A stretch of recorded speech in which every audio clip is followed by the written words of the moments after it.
안녕하십니까. 언론 담당관입니다. 지금부터 오늘 간담회를 시작하겠습니다.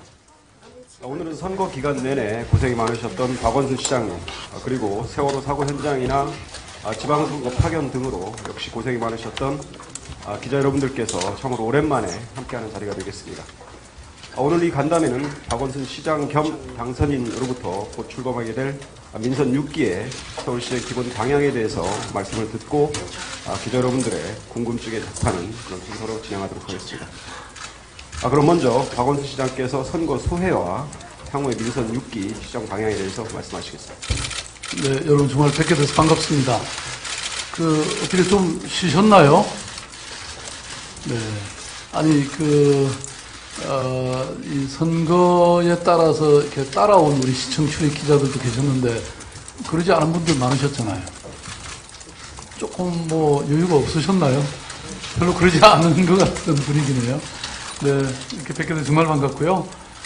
여러분 이미 보신 것처럼, 지난번 선거는, 저는 나름대로 처음 시작할 때부터 몇 가지 원칙을 갖고 시작을 했습니다. 우선 정말 낮은 선거, 그다음에 돈 안 드는 선거, 조용한 선거, 또 네거티브 없는 선거, 이런 선거 하자고 해서 이른바 사무 선거를 정했는데요. 예를 들어서 유세차 없는 선거, 세과시 없는 선거, 또 돈 안 드는 선거, 네거티브 없는 선거, 이런 걸 실제 약속을 했고 저는 지켰다고 생각을 합니다. 사실 그것이 저는 굉장히 이번 선거에서 이긴 것도 중요하지만 그런 것도 참 큰 보람이 아니었나 이렇게 생각이 됩니다. 저는 모든 선거는 결과와 더불어서 과정이 참으로 중요하다고 생각이 됩니다. 우리가 과거에 보면 선거에 진 사람이 나중에 더 큰 선거에서 그런 원칙과 어떤 이 상식을 지켰기 때문에 다시 더 큰 선거에서 이기는 경우도 우리가 보지 않았습니까? 저는 그런 측면에서 이번 선거는 그런 원칙과 상식을 제대로 지키는 게 중요하다 이렇게 생각을 하고 치렀다 이런 말씀을 드리고 싶고요. 그리고 저는 그래서 몇 가지 상징을 이렇게 만들고자 했는데요. 첫째는 저하고 같이 함께 다닌 우리 여러 기자들 보셨지만, 그야말로 운동화 신고, 배낭 메고, 시민들과 직접 만난다. 과거에 이렇게 선거 보면 유세차 위에서 일방적으로 말을 하는 거잖아요. 근데 이번에는 제가 일방적으로 말하는 것이 아니라, 가능하면 많은 분들의, 시민들의 이런 말씀을 경청하는, 이런 일종의 경청 투어에 그런 의미로 저는 선거를 치렀다 이런 말씀을 드리고 싶고요. 그 다음 두 번째 제가 생각했던 철학은 여러분 우리 선거 캠프에 가보시면 아시겠지만 이렇게 열린 캠프였습니다. 그래서 누구나 와서 참여할 수 있고 그 캠프의 주체가 될 수 있는, 주인이 될 수 있는 이런 선거를 했던 것이죠. 그래서 사실 저도 이렇게 처음 본 분들도 많으시고, 평소에는 정치와는 아무 상관이 없는 분들도 많이들 와서 함께 참가하신 것 같습니다. 세 번째는, 이 작은 일들이지만, 선거 캠프가 여러분, 재활용 캠프였잖아요. 이미 철거가 예정되어 있는 그런 건물을 우리가 잘 살려서, 돈도 잘 안 들 뿐만 아니라, 돈도 많이 안 들 뿐만 아니라, 더 나아가서, 이것을 통해서, 그야말로 어떤, 생태적인 이런 철학을 담고자 했던 그런 내용이었죠. 그래서 플래카드도 저희들은 다 수거해서 사회적 기업으로 가도록 이렇게 조치를 취했고요. 그 다음 세 번째는 아마, 상당히 좀 충격적인 것일 수 있죠. 명함을 아무도 만들지 않았습니다. 저도 사실은 선거 기간 중에 이렇게 많은 분들이 명함을 주셨는데 제가 가만히 생각해 보니까 명함이 없는 거예요. 근데 이 명함까지는 만들지 말자 이런 얘기는 안 했는데도 이렇게 됐습니다. 근데 이 명함을 안 만든다는 얘기는 또 하나 특별한 의미가 있는 게, 말하자면 옛날에 선거에서 특보라든지 이런 말하자면 자리를 주는 것의 상징이었잖아요. 그런데 이제 이게 없어지면서 말하자면 선거의 이 캠프에서 상하 또 좌우가 없는 그야말로 누구나 평등한 이런 차원에서 일을 했던 것이고 그야말로 자원봉사자로서 일을 했기 때문에 예컨대 선거 끝난 후에 제가 어떤 역할에 대한 이 상응한 좀 자리를 줘야 되는 이런 부담이 싹 사라진 것이죠. 아무튼 그런 것들은 저는 이게 그야말로 시민 곁으로 내려간 그런 선거가 아닐까 이렇게 이제 자평을 해보고요. 또 하나 이렇게 좀 뭔가 특별한 걸 설명을 드린다면 이른바 꿀벌 캠프라는 건데요. 그러니까 이런 어떤 대형의 무슨 이 유세 현장을 없앴기 때문에 자연히 그 세과시의 선거라기보다는 시민들이 또 저를 지지하는 사람들이 각자 자기의 삶의 공간에서 운동을 할 수 있게 이렇게 만든 그야말로 1인 캠프라고 볼 수 있죠. 자기 집에서, 자기 직장에서, 자기 주변의 사람들에게 이 후보를 홍보도 해내고 설득도 해내는 이런 운동이 선거 기간 중에 내내 이루어졌는데요. 이게 제가 알기로는 이 꿀벌 캠프가 한 1000개 이상 만들어진 것 같습니다. 시간이 조금 더 있었다면 아마 이게 수천 수만 개로 번져갔을 일이었는데요. 아무튼 저는 앞으로 이런 선거가 이제 굉장히 많이 활발해지지 않을까. 거기 무슨 모녀 캠프가 만들어지기도 하고요.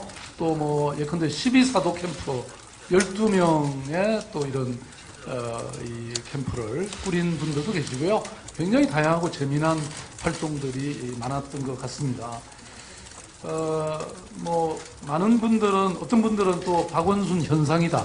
이런 말까지 이름을 붙여주셨는데요. 저는 서울시정과 더불어서 이런 선거운동 자체도 하나의 혁신이고 창조해야 된다. 이렇게 생각을 해왔습니다. 그런데 과거에 사실 이렇게 보면 선거운동이라는 게 혼자 열심히는 하는데 그게 시민들에게 이렇게 도움이 되기는커녕 사실 시민들이 지나가면서 욕하고 지나갔지 않습니까? 이번에도 전혀 그런 게 없었던 건 아닌데요. 각 구청장이나 구의원들이 예컨대 재래시장이나 어떤 골목 쪽에서 이렇게 뭔가 사람들을 모아서 이렇게 유세를 하면요. 지나가는 사람들이 왜 길 막고 섰냐. 그리고 화내거나 손가락질을 하고 지나가는 사람들이 가끔 있었거든요. 그래서 제가 가능하면 그런 거 하지 말라고. 아니, 선거라는 것이 시민들의 마음을 사야지. 표가 따라오는 것이지. 어떻게 오히려 마음을 잃는 운동을 하냐. 근데 지금까지는 사실 그런 운동을 해왔죠. 그래서 저는 제가 했던 이번 선거 운동의 스타일이라는 것이 사실 따지고 보면 너무나 단순한 혁신이고 창조다 저는 그런 생각을 합니다. 왜냐하면 시민들이 바라는 대로 하면 되는 건데 지금까지의 정치라는 것이 시민들이 바라는 걸 제대로 안 했던 것이죠. 그야말로 시민들의 생각대로 시민들의 삶 속으로 들어가서 시민들의 말씀에 귀 기울이면 그게 새로운 정치다. 저는 그런 생각을 내내 했습니다. 우리가 저는 이 새로운 정치 또 정치 혁신 이런 것들이 앞으로 제가 제 차랑 같습니다만은 제가 선보인 이런 선거의 방식으로 앞으로 갈 수밖에 없다. 제가 그때가 2000년인가요?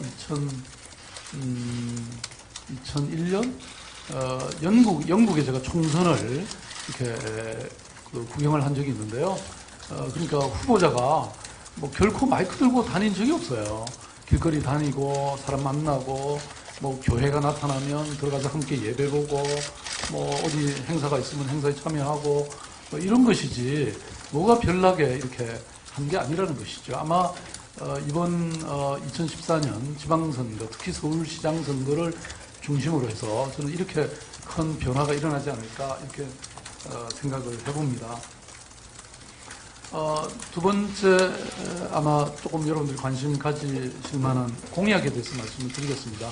사실 저는 이번에 공약 너무 많이 하지 마라. 이게 제 캠프에 지시한 내용이었습니다. 왜냐하면 저는 이미 기본적으로 지난 2년 8개월 동안 여러분들이 잘 아시는 것처럼 100개가 넘는 마스터 플랜을 이미 발표했고요. 사실 그게 공약이든 아니든 그런 걸 만들고 또 추진해왔기 때문에 새로운 공약이 과연 얼마나 많이 필요하냐 이렇게 생각했는데 제가 없는 사이에 또 공약이 많이 만들어졌더라고요. 오늘 우리 기조실에서 보고한 바에 따르면 한 또 300개가 넘는 공약이 있다고 하는데요. 물론 이제 이게 아마 예산은 상당히 통제가 됐다고 저는 생각이 되고요. 그럼에도 불구하고 이 공약은 철두철미 지켜야 된다 저는 그렇게 생각을 합니다. 크게 보면 이번 선거에서의 공약은 세 가지라고 생각이 되는데요. 첫째는 안전이라고 볼 수 있고 또 하나는 일기 시정에 이은 복지가 될 것이고요. 세 번째가 이 복지를 감당해낼 안전을 감당해낼 또 성장 전략, 경제 전략 이런 것이 크게 보면 세 번째 공약인 것 같습니다. 아마 공약의 내용으로 따지면 가장 많은 것은 경제 분야인 것 같습니다. 아무튼 지금 워낙 민생이 어렵고 또 경제가 침체한 마당에서 서울시에서 이런 경제 발전, 경제 성장은 아무리 강조해도 지나치지 않는 부분이다 저는 그렇게 생각을 합니다. 그리고 아마 여러분들이 주의 깊게 보셨는지 모르겠는데요. 101개의 프로포즈라는 게 있습니다. 그래서 그거는 이제 서울시가 하고 있지 않는 사업 중에서 외국에서 잘하고 있는 것, 또 우리 다른 도시에서 하고 있는 것들을 저희들이 골라서 했던 공약인데요. 이거는 비교적 예산도 크게 들어가지 않는 몇 억 범위 안에서 할 수 있는 그런 공약이었습니다. 그래서 저는 이런 공약이 아마 시민들의 이 삶을 바꾸고 또 굉장히 이 눈에 드러나는 그런 게 아닐까 싶습니다. 왜냐하면 여러분 잘 아시는 것처럼 타요버스라든지 이런 게 사실 큰 돈 안 들이고도 시민들의 삶을 바꿔냈잖아요. 그런 것들이 되지 않을까 이렇게 생각이 되고요. 여기 예컨대 휠체어 건해라든지 또 독거 노인이나 중증장애인을 위한 이동식 빨래방이라든지 그다음에 그러면은 포인트를 적립해주는 보행 마일리지라든지 이런 것들이 이런 것 속에 들어가 있고요. 그 다음에 또 하나는 이번에 한 12개 정도를 골라냈는데요. 시민들이 제안한 공약이었죠. 그래서 우리 서울 시민공약 공모전을 통해서 저희들이 선정한 것인데 사실 이것은 끝난 것이 아니라고 생각이 되고요. 시민들로부터는 지속적으로 저희들이 많은 제안을 받아서 공약화할 생각이고요. 앞으로 사실 공약은 확정됐다기보다 앞으로 지속된다 이런 생각입니다. 그래서 이미 한 공약은 가능하면 실천해야 되겠지만 또 공약하지 않은 거라 하더라도 저는 언제든지 좋은 정책이라면 저희들이 받아들여서 할 생각이고요. 아까 제가 이미 말씀드린 박원순 서울시장 2기 서울시장의 기조는 물론 다음에 취임식 때 제대로 말씀을 드리겠습니다만은 간단히 요약하면 안전과 어떤 복지 또 창조 경제 글로벌 도시 이런 게 아닐까 싶은데요. 안전의 경우는 이미 제가 공약으로 발표를 했죠. 10대 안전 10대 공약을 발표했는데요. 아마 이 중에서 가장 중요한 것은 역시 55개 영역에서의 재난 유형별 골든타임 목표제일 겁니다. 이것은 사고가 이미 일어난 이후에 희생을 최소화하고 피해를 가장 최소화하는 가장 중요한 전략이 아닐까 이런 생각이 들고요. 그 다음 이제 두 번째로는 안전 컨트롤 타워이고요. 세 번째는 현장 책임자, 근데 소방서장이나 이런 사람들이 무한 책임을 지도록 그래서 심지어는 면책 권한까지, 면책 특권까지 주자는 것인데요. 이번 세월호를 보더라도 여러분 잘 아시는 것처럼 현장에 이 책임자가 불분명했습니다. 이게 가벼운 일 같지만 실제로는 중대한 일이라고 저는 생각하거든요. 그러니까 현장에서 누가 책임을 지고 이 수습을 할 것인가가 핵심적으로 중요한데 그것이 높이 올라간다고 좋은 것은 아니라고 생각합니다. 뭐 대통령이 직접 현장에 가서 지휘할 게 아니지 않습니까? 시장이 직접 가서 지휘하는 것은 아주 정말 중대할 경우, 아주 예외적인 경우에 적용되는 것이지 실제로 많은 안전사고들은 그 현장 책임자, 예컨대 지하철이라면 뭐 지하철 그 역장이라든지 또는 소방서장이라든지 이런 분들이 무한 책임을 갖고 현장 초동 이 장악을 하고 초동 이 지휘를 해야 이 사고의 확대를 막는 데 아주 중요하다 저는 이렇게 생각을 하고 있습니다.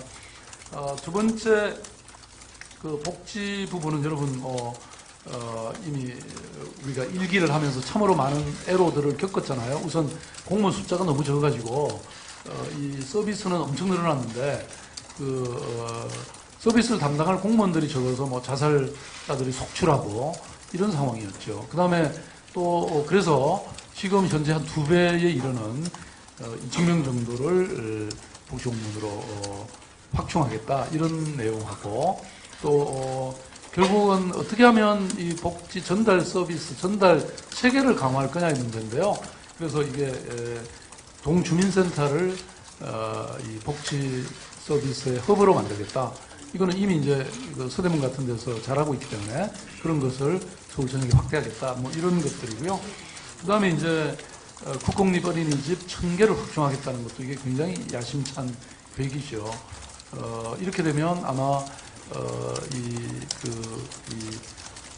보육 부분에서는 아주 획기적인 전환이 이루어질 것이다. 대기 순서가 아주 극도로 줄어들 것이다. 이렇게 생각이 되고요. 또 하나 제가 거듭 강조했던 베이비 부모들, 서울에 150만 명이나 되는 이 베이비 부모들을 저희들이 인생의 제2인생의 설계를 하도록 도와드린다면 이분들이 사회를 바꿔내고 스스로의 일자리를 만드는 건 물론이고 엄청난 아마 역할을 해낼 수 있을 것이다. 저는 이렇게 생각합니다. 굉장히 전략적 이 세대고요.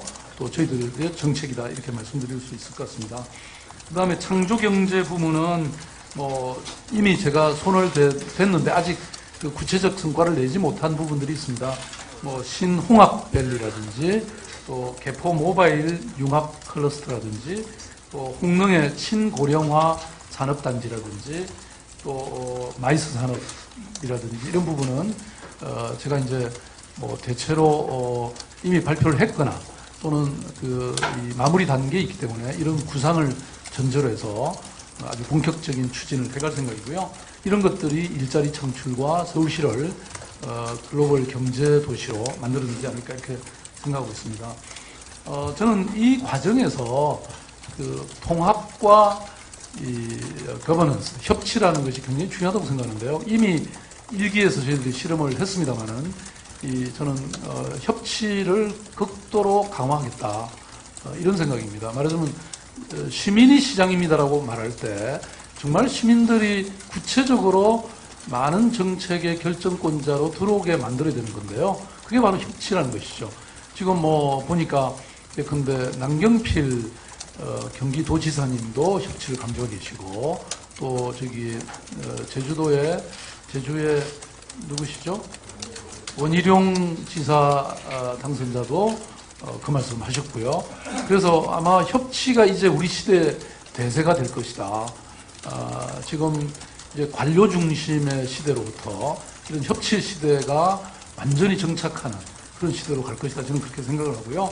이 과정에서 저는 그 일기에 또 이미 그렇게 왔지만 저를 지지하지 않은 사람들도 함께 서울시정에 초청이 되어 있다. 이런 말씀을 드리고 싶습니다. 제가 오늘 지속적으로 지금 전화를 드리고 있는데요.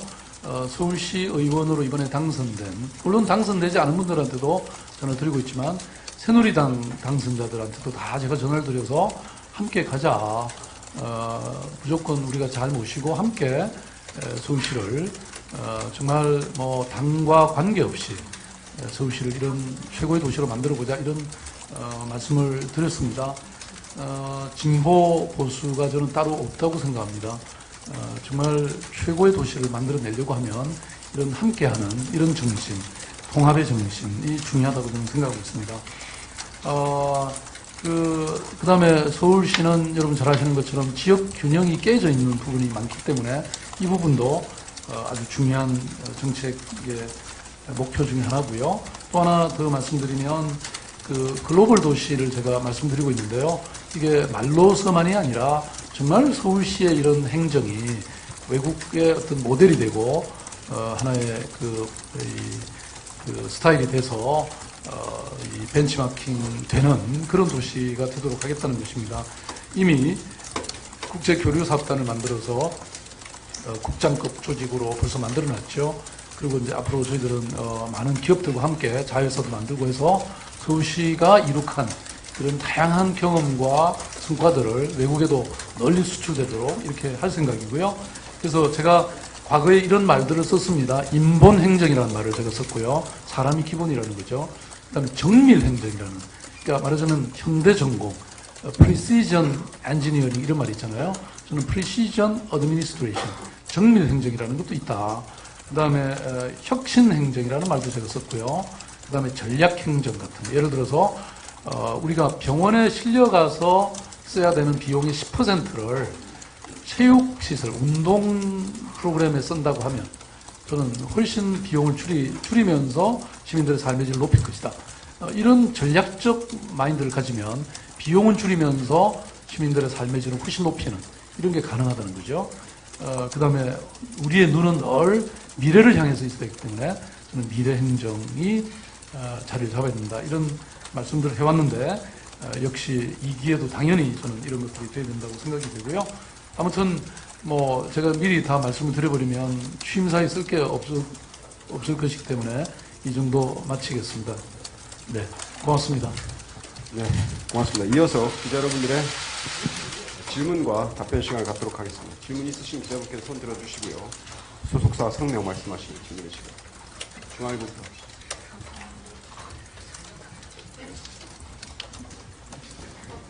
중앙일보 강인식 기자입니다. 우선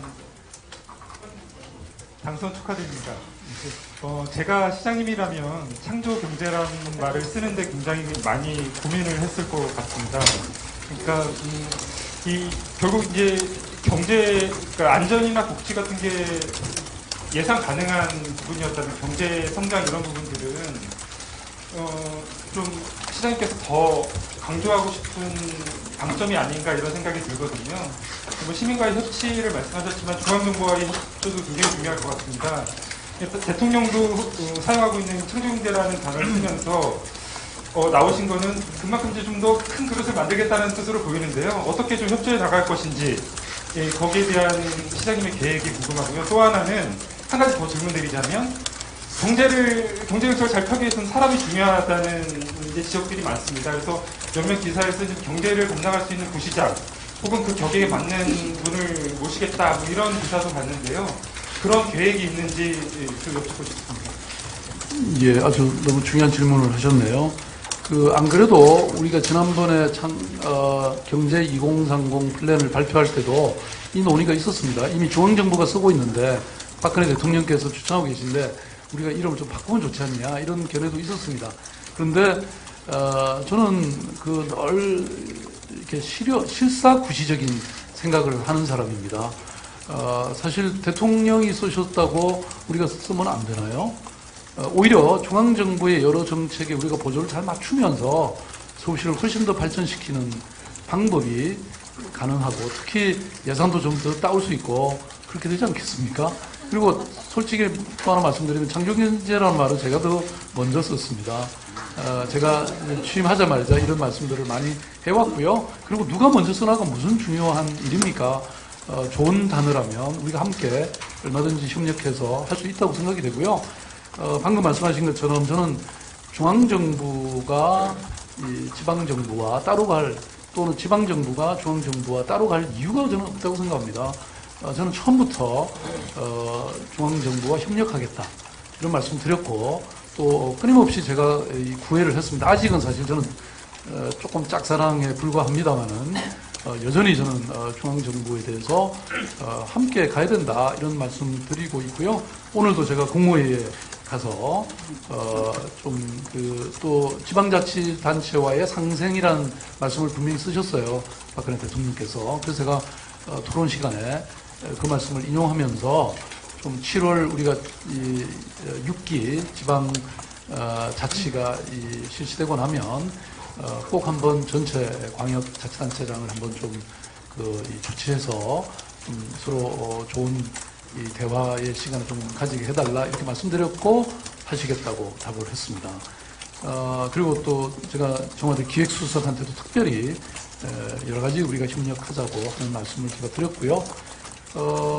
그래서 이 경제 부분은 저는 뭐 제가 이 경제 전문가가 아니라 사실은 경제 전문가를 우리가 잘 모시면 저는 된다고 생각하거든요.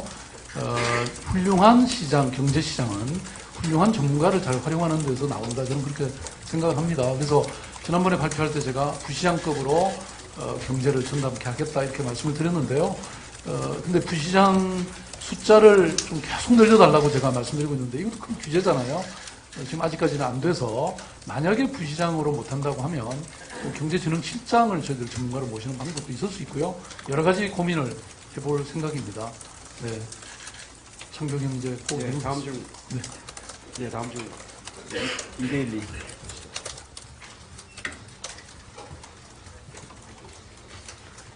예, 안녕하세요. 저 이데일리 김용훈 기자입니다. 일단 당선 축하드리고요. 질문 딱 3가지 드리겠습니다. 우선, 예, 무상보육과 관련된 이제 정부와의 갈등이 이제 일기 때 좀 이 갈등이 있으셨는데 그 부분에 대해서 어떻게 대안을 갖고 계신지 그 부분이랑요. 그 다음에 조희연 교육감이 당선됐는데 아무래도 개인적으로 인연도 각별하시고 서울시 교육청과의 어떤 협력 관계에 대한 기대도 많거든요. 그거에 대한 어떤 계획이 있으신지. 그 다음에 마지막 질문인데요. 혹시 선출직 공무직에 다시 한번 나가실 생각이 있는지도 궁금합니다.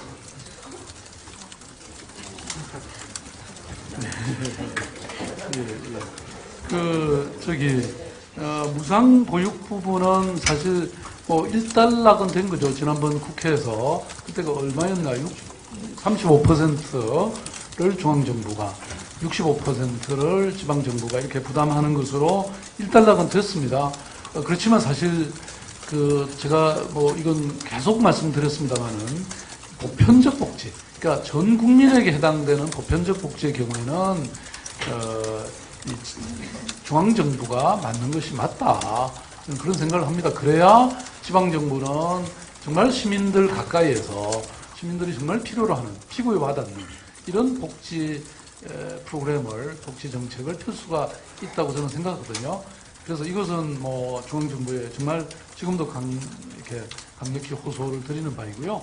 그 다음에 교육청과 서울시와의 관계는 사실은 뭐 이 학교 안에 들어가면 교육감이 또 학교 밖을 나오면 서울시가 교육을 책임지는 관계였잖아요. 그래서 지난번에 사실 문용린 교육감은 굉장히 좀 뭐랄까 비협조적이었다고 저는 말씀드리겠습니다. 제가 이런 얘기 사실 본인 앞에서는 제가 말씀을 안 드렸는데요. 그래서 이건 그대로 둬서는 안 되겠다, 교육을. 그래서 서울시가 독자적으로 왜 교육 플랜을 발표까지 했지 않습니까? 그런데 이제는 많은 점에서 함께 논의하고 공유할 수 있는 그런 교육감이 오셨기 때문에 이런 교육에 관한 많은 부분은 함께 협력하면서 저는 우리 아이들의 정말 이런 미래가 밝은 그런 교육이 될 수 있도록 최선을 협조를 해나갈 생각이고요. 그 다음에 세 번째 말씀하신 거는 지금 이제 서울시장으로서 제가 막 시작하는 그런 시기에 이런 질문은 이제 더 이상 안 해주시면 좋겠고요. 제가 오로지 서울, 오로지 시민 그렇게 그걸로 답을 대신하겠습니다. 고맙습니다. 예, 뉴시스 하십시오. 예, 뉴시스 손대성 기자입니다. 여러 가지 궁금증이 있는데 사실 우선적으로 관심이 쏠린 게 저도 인사인 것 같은데요. 정무직하고 행정직 공무원들 다 정해지지 않겠지만 어떤 대략적인 어떤 방침이랄까요? 가이드라인 정도를 좀 말씀해 주면 감사하겠습니다. 예, 저는 뭐 지난번에도 그런 원칙과 철학을 갖고 있었습니다만은 사실 관료 시스템이라는 게 대한민국을 유지 발전시켜오는 아주 핵심적인 근간이잖아요. 그래서는 이 관료 조직을 굉장히 신뢰한다. 그래서 안정이라고 할까? 안정성을 유지하는 데는 이 관료 시스템을 우리가 잘 이끌어 가야 된다. 저는 그렇게 생각을 하고요.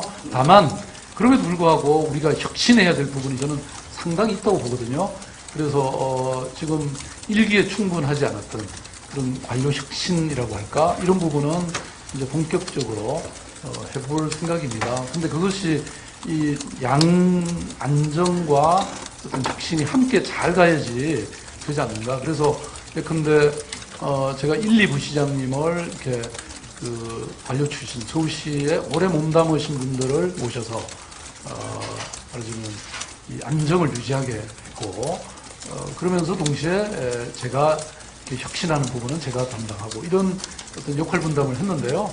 뭐 2기에서도 저는 크게 보면 그렇게 가야 된다 이렇게 생각을 하고요.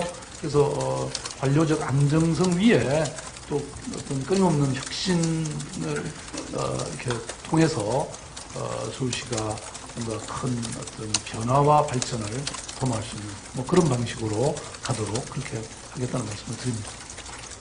뭐 큰 혼란이 없을 겁니다. 예. 뭐 정무직은 글쎄요, 어쨌든 이것도 저는 마찬가지로 보는데요. 제가 그동안 이제 이 호흡을 맞춰왔던 뭐 이런 사람들이 기본을 차지하고 그 대신 또 새로운 분들로 이렇게 채워 넣어서 이런 안정과 또 변화 이것을 함께 달성하는 이런 기조를 유지할 생각입니다. 예. 너무 구체적으로 말씀드리면 다 눈치채실 것 같아서. 네, SBS.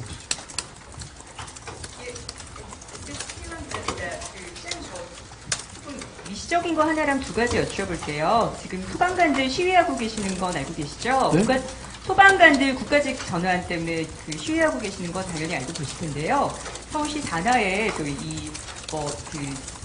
있지 않습니까? 소방재난본부가. 그러니까 그거에 대해서 어떻게 생각하시는지, 국가직 전환이 맞다고 생각을 하시는지, 그거에 대한, 그러니까 소방관 같은 경우에 굉장히 안전에 중요한 축이기 때문에 특히 지방정부에서도 굉장히 중요한데 그거에 대해서 어떻게 생각하시는지 하고, 그리고 뭐 너무나 일반론적인 얘기긴 하지만 결국은 사실 이 모든 것, 창조경제나 뭐 안전이나 복지를 하시려면 돈이 제일 중요하고 재정이 중요한데요. 그 부분에 대해서 어떤 식으로 좀 이렇게 뭐 중앙정부에 바라는 바라든가 그런 재정이 부족한 부분에 대해서 어떻게 좀 돌파구를 찾겠다라는 부분 간단히 부탁드릴게요. 네. 글쎄요, 뭐 소방재난본부 부분은 뭐 보통 우리 광역자치단체장들이 모이면 참 이게 굉장히 어정쩡하고 뭐랄까 좀 변화되어야 될 제도다 이렇게들 얘기합니다. 그러니까 소방부문은 대체로 많은 학자들이나 전문가들이 동의하듯이 사실 국가직으로 가는 것이 맞다 이렇게 늘 얘기하고 있죠. 그 대신 경찰은 오히려 자치경찰로 이건 박근혜 대통령께서도 공약하신 내용이죠. 그렇게 가는 게 맞다고 저는 생각하는데 문제는 뭐 저희들이 그럴 권한이 없기 때문에 중앙정부가 결정하는 대로 저희들이 최선을 다해서 해야 되는데요. 저는 뭐 여러분도 잘 아시는 것처럼 소방재난본부가 서울시에 그러니까 소방재난본부장은 중앙정부가 임명하고 그리고 나머지 이제 그 운영은 서울시가 하고 있지 않습니까? 사실 그럼에도 불구하고 서울시로서는 정말 아주 큰 결단을 해서 소방타운을 저희들이 만들기로 해서 지금 수천억을 들여서 이 땅은 이미 확보했고요. 지금 이 연구 설계를 지금 하고 있는 중이죠. 저쪽 은평 물풀의 골이라고 하는 곳에. 그래서 세계 최고의 어떤 이 소방 여러 시설들을 만들겠다 이렇게 지금 추진하고 있습니다.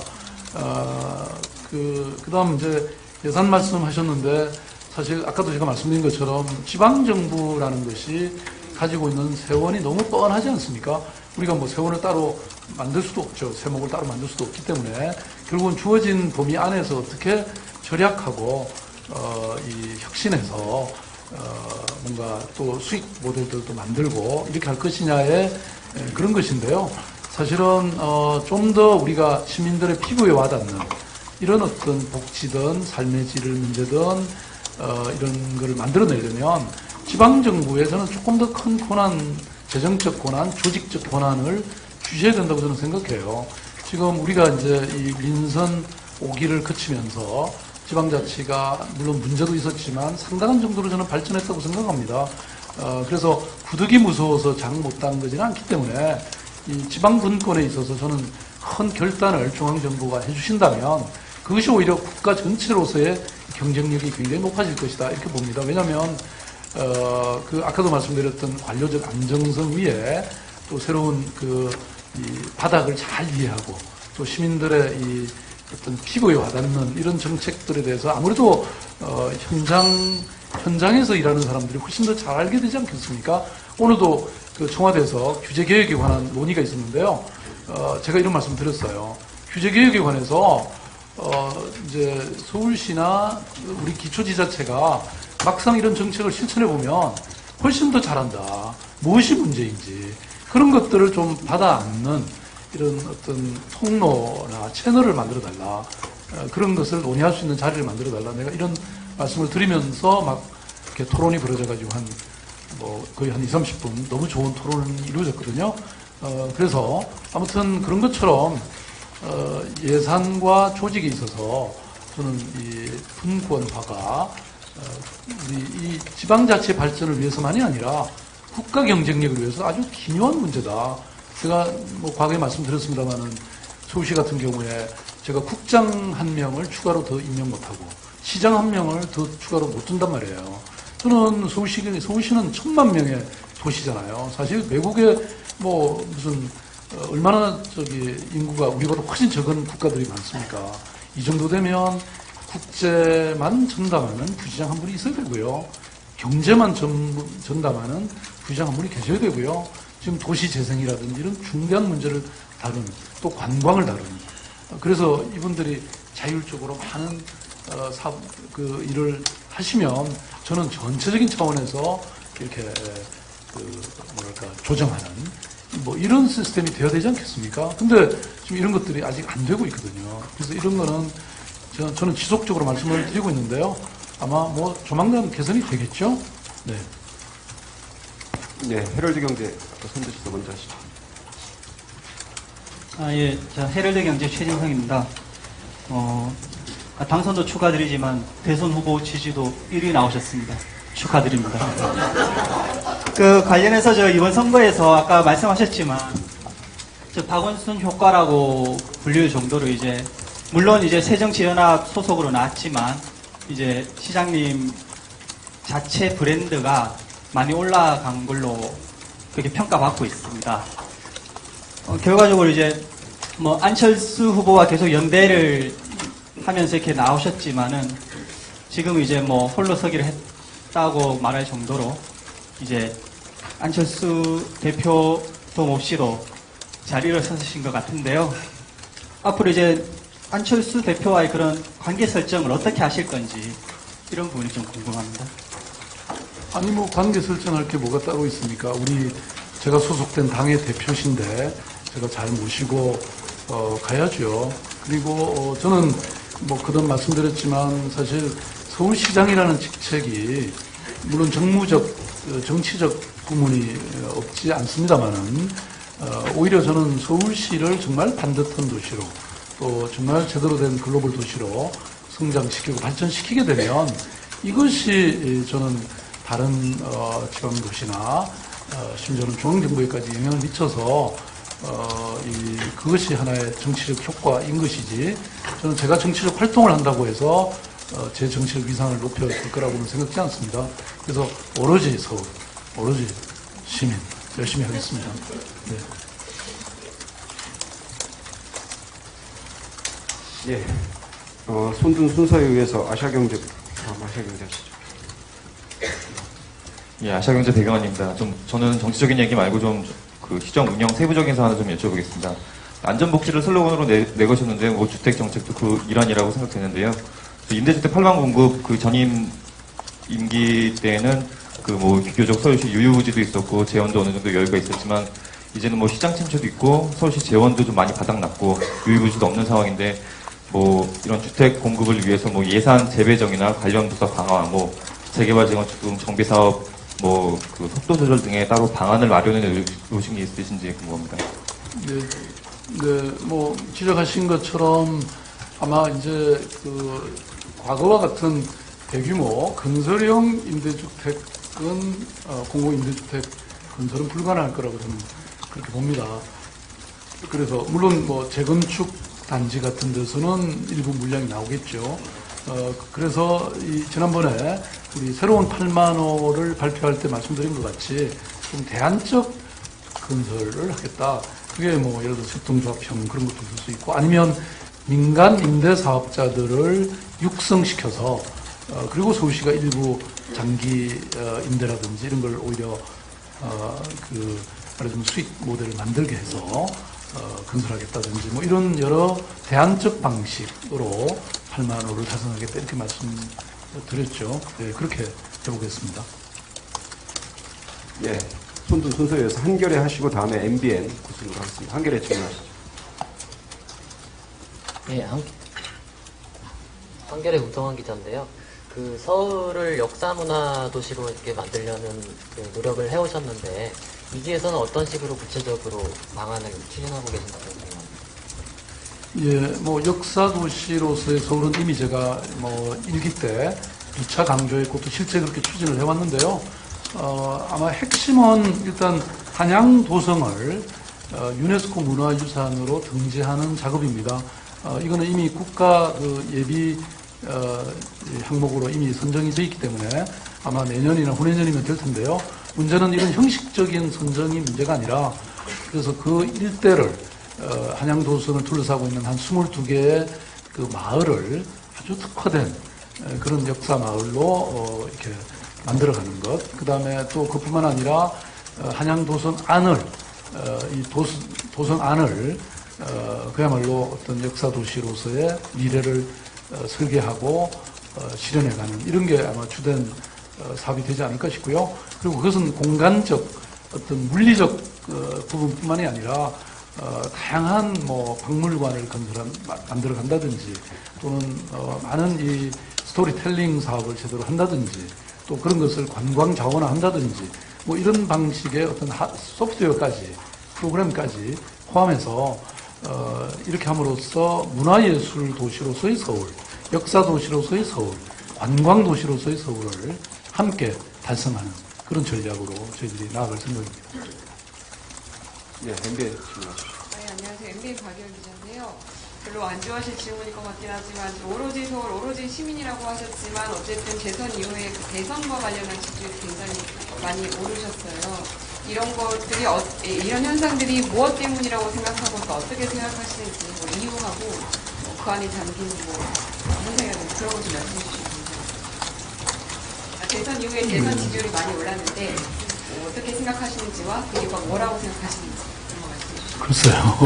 그건 여러분들이 분석하고 평가하셔야 될 일이라고 생각하는데요. 저는 아까도 말씀드린 것처럼 사실 제가 특별하게 무슨 정치적인 활동을 했다거나 또는 뭐 특별하게 뭘 했다기보다는 서울시장으로서 그 역할 그걸 제대로 해냈기 때문이라고 저는 생각하거든요. 이번 선거 때 여러분 보셨던 것처럼 뭐 박 시장 아무것도 한 게 없다 이런 얘기 했지 않습니까? 그게 굉장히 저는 상징적인 논쟁이었다고 생각합니다. 그러니까 말하자면 과거에 이 낡은 사고방식으로는 뭔가 서울시에 이렇게 번듯한 건물을 하나 만들어야 아니면 그런 시설을 하나 만들어야 서울시장이 그 서울시장 노릇을 잘했다고 생각하던 시대와 그런 거 하나 없이도 그렇게 돈 안 들이고도 많은 것들을 바꿔내고 시민들의 삶을 향상시킬 수 있다고 하는 이런 새로운 시대의 이런 시정 방향과의 저는 그 어떤 논쟁이었고 갈등이었다고 저는 생각하거든요. 물론 그렇다고 제가 뭐 그런 어떤 서울시의 랜드마크가 될 만한 이런 시설이나 뭐 건물들을 전혀 안 하겠다 이런 뜻이 아니라 핵심은 방향은 이제 그런 것으로 간다는 거죠. 그래서 저는 우리 시대를 잘 통찰하고 그 통찰한 결과를 기초로 해서 서울시를 정말 반듯하게 꾸려가는 것, 이것이야말로 시민들이 또는 그 서울시를 바라보고 있는 전국의 국민들이 저는 평가해 주시는 것이 아닌가 이렇게 생각이 되고요. 그래서 서울시를 넘는 것은 제 관할 범위를 넘는 것이니까 거기는 제가 뭐 상관할 일이 저는 아니라고 생각하고요. 서울시를 열심히 제대로 하겠다는 것입니다. 결국은 오로지 서울, 오로지 시민입니다. 네, 혹시 또 질문 있으십니까? 예. 먼저 마이크. 예. 예, 서울경제신문 정혜진 기자입니다. 네, 아무래도 아까도 말씀하다시피 안전복지 외에 시장님께서 경제에 관한 말씀도 많이 하셨어요. 그런데 사실 이제 그 선거 때 상대편에서도 지적했듯이 박 시장님이 이제 되시고 나서 서울에 이렇게 경제적인 그 체감 변화가 뚜렷하지 않은 것 같다 이런 의견들도 많았는데 혹시 이번에 시정 2기를 시작하시면서는 조금 더 구체적인 플랜 같은 거를 사실 듣고 싶습니다. 뭐 예를 들면은 취업률을 몇 %까지 올리겠다든가 아니면은 이번에 뭐 영동수 원역 개발할 때 삼성동 일대 개발 일정이 이렇게 구체적으로 추진하겠다 이런 식으로 조금 더 와닿는 한번 그 경제 비전을 들려주시면 감사하겠습니다. 제가 이미 얘기 많이 했는데 우리 정혜진 씨 입장에서는 안 와닿는 모양이군요. 네. 근데 물론 제 말씀하신 그 수치나 그것이 경제 지표도 물론 중요하다고 생각합니다. 그런 걸 우리가 목표로 삼고 열심히 해나가야 된다고는 생각하는데요. 근데 이제 문제는 저는 이게 사실 우리가 왜 펀더멘털 얘기를 하고 또 어떤 인위적인 어떤 경기 부양책 이 사이에 늘 갈등이 있잖아요. 근데 저는 아까도 말씀드린 것처럼 늘 원칙과 상식, 어떤 기본이 중요하다고 생각하거든요. 그러니까 말하자면 서울시 제가 2년 지금 한 7개월 됐는데 이 기간 동안에 사실 만약에 뭔가를 이런 경제적 성과를 이뤘다면 그거야말로 저는 인위적인 그런 정책이라고 저는 보고요. 오히려 서울을 정말 기본 어떤 토대, 이 인프라나 또 이런 펀더멘탈을 강화시켜서 당장 제 임기 중에 이렇게 효과를 발휘하지 않더라도 결국은 서울이 세계 최고의 어떤 또는 아시아 최고의 어떤 경제적으로도 번영하는 도시가 되도록 만드는 것이 저는 훨씬 더 중요하다 이렇게 생각을 하고 있습니다. 그래서 제가 늘 우리 간부들한테 말씀드리는 것은 이렇게 서둘지 마라. 뭐든지 차근차근 확고하게 가라. 이런 얘기거든요. 그래서 그렇지만 이제 제가 2년 한 7개월 동안 많이 보고 연구하고 우리가 함께 논의했던 것이 있기 때문에요. 지금 아마 2기에는 굉장히 빠른 속도로 많은 것이 진전될 거라고 봅니다. 제가 말씀드린 이 개포동의 이 뭡니까 모바일 융복합 단지 같은 경우도요. 이미 이제 제가 우선 결심이 확실히 섰고 또 여러 이 전문가들이 모여서 논의를 하고 있기 때문에 굉장히 이렇게 빠른 속도로 그곳이 그야말로 IT 개발자들의 천국이 저는 될 거라고 보고 있고요. 그 다음에 두 번째 예컨대 홍릉밸리 같은 경우도 한 2년여 동안 제가 굉장히 방황을 했죠. 많은 아이디어를 얻었지만 사실 딱 그 머리에 들어오는 게 없었는데 지난번 거기 키스트라든지 경희대학교 이런 제안들을 정리해 보니까 거기는 정말 우리가 초고령화 시대에 걸맞는 이 어떤 엔타이 에이징이라고 할까 이런 고령화에 대응하는 이런 어떤 새로운 도시를 만들자. 예컨대 이런 것은 이제 방향이 있었기 때문에 구체적인 이제 설계들을 해나갈 것이고요. 그 다음에 저쪽 마이스 단지가 될 저쪽은 이미 벌써 큰 가이드라인을 벌써 다 썼죠. 이미 발표가 됐잖아요. 거기는 이제 구체적 추진 과정이 중요할 거라고 보고요.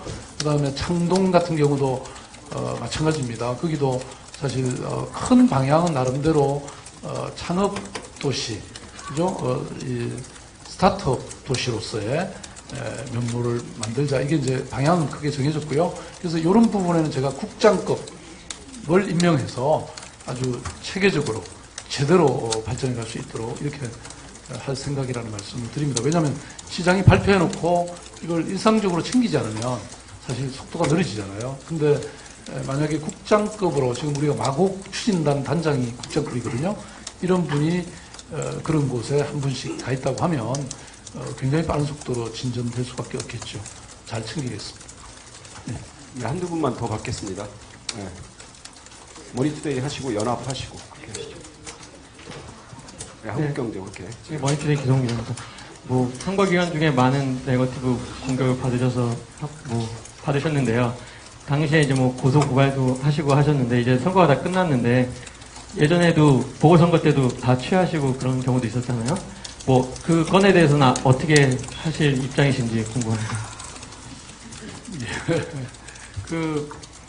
저는 기본적으로 사실 아까 제가 말씀드렸던 통합과 화해라는 뭐 그런 정신이 중요하다고 저는 생각이 되고요. 그래서 많은 부분에서는 그렇게 할 생각입니다.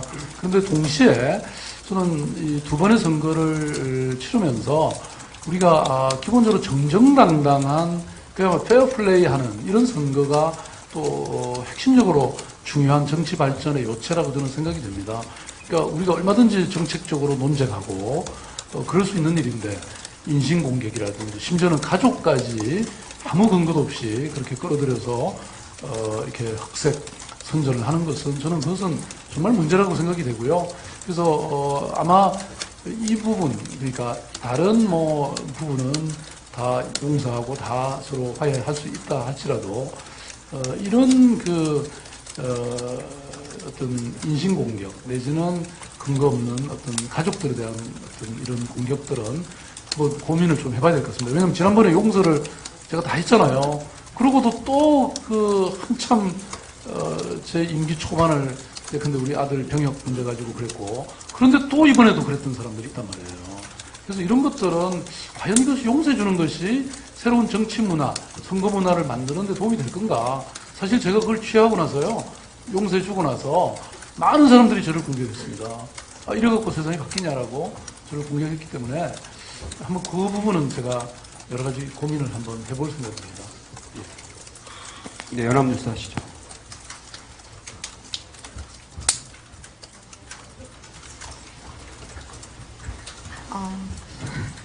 네, 뭐 같이 물어보더라고요. 네, 대선 축하드리고요. 저는 두 가지 여쭤볼게요. 첫 번째는 그냥 좀 소소한 질문인데, 이번에 이제 새누리당 소속 구청장들도 한 5분 되셨잖아요. 지난번에 신년희 강남구청장 같은 경우에 구룡마을 놓고 많이 갈등이 있었는데, 그 문제 앞으로 어떻게 푸실 건지, 또 재선이 그쪽도 되셔가지고, 어떻게 푸실 건지 알려주시고요. 그리고 지난번에 뭐 현장시장실 이런 데 못 갔었잖아요.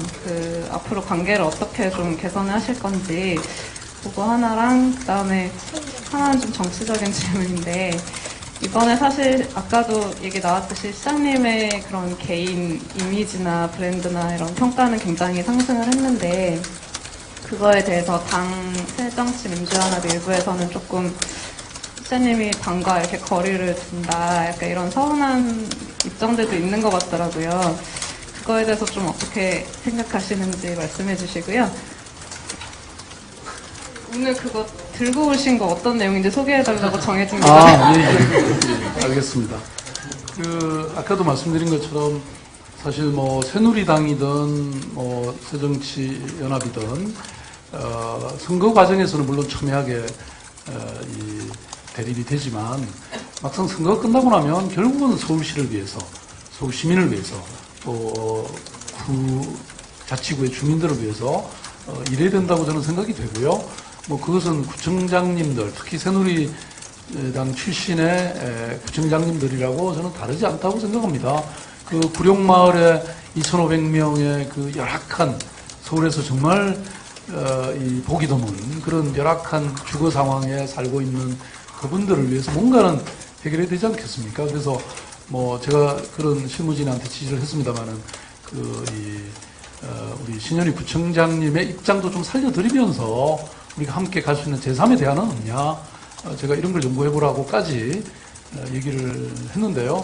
뭔가 그게 뭐가 될지는 몰라도 저는 서로 협력해서 해결해 가야 된다 이렇게 생각이 되고요. 그런 측면에서 새누리당 출신의 구청장님들하고도 많은 협력을 해서 함께 풀어갈 생각이고요. 여기 있는 거는요, 그냥 한번 아까 뭐 이런 걸 좀 인테리어로 가져오면 좋겠다 그래서 제가 뽑아줬는데요. 여기 보면 아까 이런 겁니다. 업무 혁신 2, 정밀 시정, 인도 행정 2 이런 게 있고요. 요거는 아주 재미나서 제가 일부러 한번 가져와 봤는데요. 짝퉁 활용법이에요. 이거는 뭐냐면 서울시에는 아주 짝퉁으로 굉장히 유명한 곳이 있습니다. 특히 중랑구에 그런 아주 세계적인 명품의 짝퉁을 잘 만드는 그 얘기는 결국은 정말 기술적 수준은 거의 세계적 수준이라는 얘기잖아요. 그러니까 브랜드만 좀 잘 만들고 자가 브랜드를 마케팅만 잘하면 세계적인 브랜드가 서울에서 탄생 안 한다는 법이 없잖아요. 제가 이게 창조와 혁신이 따로 있냐 이거예요. 지난번에 우리 타요버스 때문에 논쟁이 있었습니다만은 말하자면 이런 것도 제 아이디어 중에 하나다. 네, 기대하십시오. 그 다음에 이거는 이제 그동안 사실 백서를 저희 서울시는 많이 냈습니다. 여기 보시면 이런 서울 2013 서울 백서 100개의 백서를 낸 거죠. 이 백서라는 것이 옛날 시대에는 사람들이 아무도 안 보는 그런 통계 정도나 담겨 있는 그런 것입니다만, 이거는 여러분들이 보시면 정말 재미난 내용들이 많이 들어 있습니다. 그래서 이 이북으로도 보실 수 있고요. 그래서 이 백서를 저는 만든다는 것은 적어도 그 분야에 관해서 몇 년 동안을 집중해서 챙긴다는 얘기가 되기 때문에 아주 확실한 이 진보, 발전을 일으켜낼 수 있다는 얘기거든요. 그래서 이런 아주 재미난 백서 여러분 한번 보시면 좋을 것 같고요. 네. 이런 것이어서 제가 여기 가져 나온 것 같습니다. 예. 네. 이전에 저는 계속 같이 다니면서 다 물어놓고 또 물어요.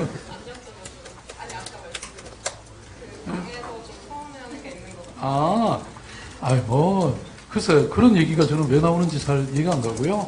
저희들 뭘 협력 잘 하고 있습니다. 또 저는 어찌됐든 일단 그 당에 소속된 입장에서는 또 당과 늘 긴밀한 협력 체계를 이루어야 된다고 저는 생각하고요. 그런 측면에서 우리가 이제 시장 밑에 이 정무수석이라는 자리도 있는 것이고요. 그래서 앞으로도 그건 변함없이 저희들이 잘 해갈 생각입니다. 예, 시장 일정 관계상 미리 손 두 분 더 받고 끝내도록 하겠습니다. 아까 MBC하고 한국경제 손주셨죠? MBC. 저 MBC의 염규현입니다. 지난 시정 1기 기간 동안에 복지 예산이 상당히 많이 늘어났습니다. 반면에 예산 한정돼 있다 보니까 기반 시설에 대한 예산 이런 것들 사실 많이 줄어서 현재 멈춘 공사들도 걸어 있고요. 멈추지 않다면 공기가 연장된 곳들도 많습니다. 그래서 임기가 물론 짧았기 때문에 반쪽짜리 임기였기 때문에 애초 시작부터 당초에 처음에는 복지 위주로 갈 수밖에 없다는 사정은 전해 들었는데요. 이제는 좀 사정이 달라져서 시정 2기는 온전하게 임기를 보장받게 되셨습니다. 향후 이런 기반시설 투자와 또 이런 복지 예산 상당히 서로 상충관계에 있어서 동시에 양립하기도 어려운 가치인데요. 앞으로 어떻게 균형 맞춰나갈 계획이 있으신지 좀 궁금합니다. 사실 복지 예산이 많이 늘었지만 또 동시에 저희들이 낭비를 막고 또 새로운 여러 이 세원들 발굴하고 그러면서 사실 SOC 예산은 제가 취임할 때보다 오히려 늘은 상태죠. 다만 이제 이런 SOC의 여러 내용들이 저는 달라졌다고 생각하거든요. 예컨대 지금 저희들이 곧 착공할 재물포 지하화라든지 또 서부 간선도로 같은 거 이것도 다 지하화잖아요. 그럼 그 위는 굉장히 생태적인 공간으로 변화하게 되죠. 그런데 재물포 지하는 2층 도로가 만들어지고요. 그래서 위는 거의 아마 완공이 되고 나면 뉴욕의 하이라인과 같은 그런 정도로 변하게 될 겁니다. 그런데 이런 것들은 과거와는 조금 같은 이런 어떤 SOC 사업, 토목 사업이라 하더라도 좀 성격이 좀 달라졌다 이렇게 말씀드릴 수 있고요. 또 제가 왜 약속한 몇 가지가 있잖아요. 시네마테크라든지 서울 이 시향 전용 콘서트홀이라든지 뭐 이런 걸 짓는 것은 문화와 예술을 같은 토건 건설 사업이라 하더라도 훨씬 다른 서울시가 창조도시로 가는, 예술의 도시로 가는, 역사도시로 가는 이런 새로운 변화를 또 견인하는 것이라고 저는 생각이 되거든요. 그래서 또 뭐 지하철도 도시도 기본계획, 그죠? 이것도 말하자면 시민들의 어떤 이런 발휘되는 이런 부분에는 또 투자를 아끼지 않겠다고 했기 때문에요. 그런 부분에서는 그렇게 뭐 과거와는 다르면서도 또 동시에 SOC 투자는 지속된다 이렇게 말씀드릴 수 있을 것 같아요. 네. 저 질문. 예, 한국경제. 예, 한국경제 문혜정 기자입니다. 여기. 이제 그 마무리 질문인데 중요하지 않은 듯 중요한 출입 기자들은 시장님의 정책과 또 우리 서울시의 정책을 시민들에게 알리는 1차 창구인데 뭔가 이 기회는 기자들과 좀 더 스킨십을 늘리시거나 혹은 이제 언론에 대한 좀 더 발전된 어떤 계획이 있으신지 궁금하고 또 공간이 없어서 기자들이 뭐 가서 밥을 먹기도 참 힘든 상황이잖아요. 그래서 그거는 또 어떻게 생각하시는지. 네, 기자들을 위해서 공간을 만들어야 되겠네요. 사실 뭐 저도 이렇게 언론관이라고 할까 이게 많이 바뀌었습니다. 여러분 잘 아시는 것처럼 처음에는 뭐 서울시정에 대해서 막 비판하는 여러분들의 기사가 굉장히 이렇게 제가 아주 힘이 들었어요. 그걸 잘 보기가. 그랬는데 어느 순간부터는 서울시정을 비판하는 여러분들의 그 기능이 정말 큰 도움이 되는구나 이런 생각을 해서 굉장히 긍정적으로 제가 보기 시작했고요.